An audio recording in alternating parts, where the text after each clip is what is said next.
Hello guys, welcome back to today's video, January 21. It is a Wednesday.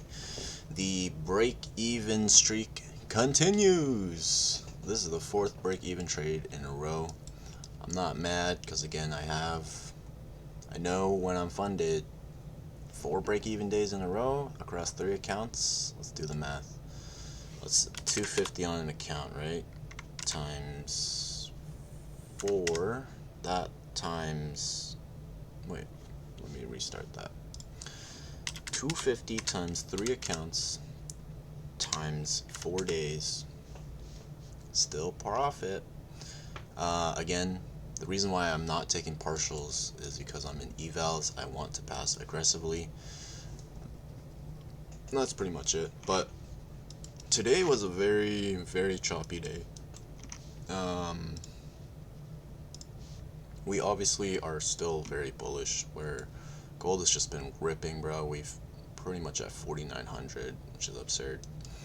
But today mostly there was a counter trend area where you could have sold off of this liquidity grab right here.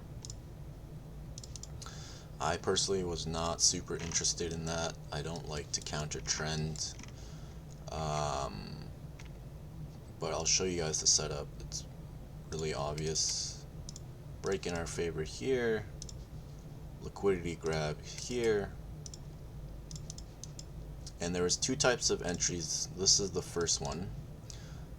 To me, this doesn't even make sense because the stop loss is way too big, almost 140 ticks. I know people took it, they got stopped out at break even, and they took a second entry down here.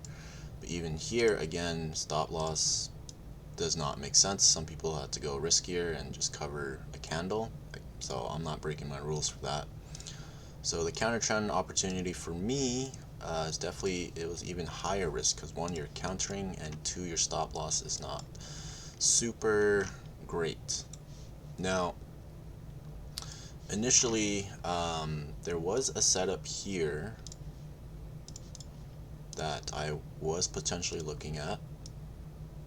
I think it was 55 ticks, but 55 ticks in this market condition, you're almost asking to be stopped out. But this one did play out. The break in our favor is right here. Obviously all this liquidity was grabbed here. Only 1 break below the swing, so it keeps the setup valid. That's your PA level. What is the higher time frame confluence?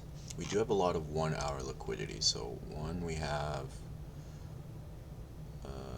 this, and we have this.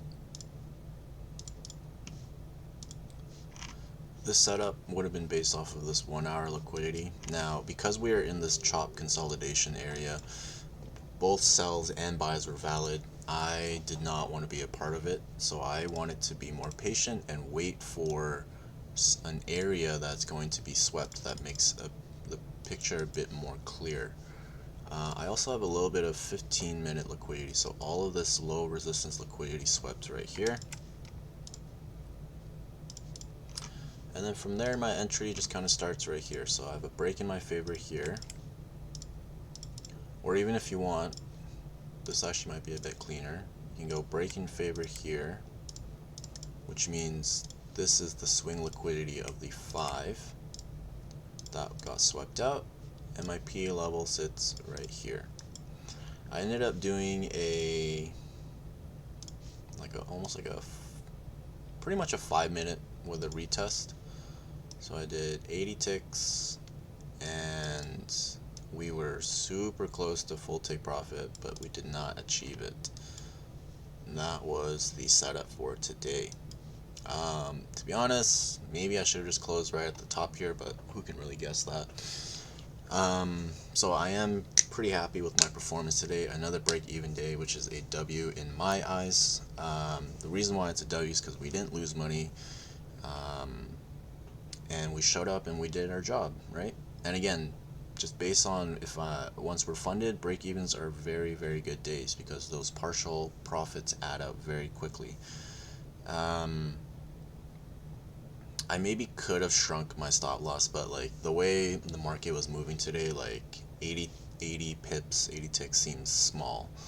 Um, we're like right there, you know? So, good day. Now, I did wake up a bit late. I am glad I got up to keep the routine consistent as possible. Um, I got up at 6, turned off my alarm at my desk. I looked at the market, it was chop, so I was like, I don't even know if I'm going to trade today. I kind of kept looking at the market from my phone in bed, and then at 7 I got up and I actually marked up the charts and looked at everything properly. And yeah, so today patience paid out. I think I got into a better setup than most people.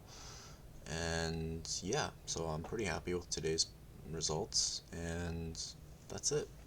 We'll see you guys tomorrow for Thursday.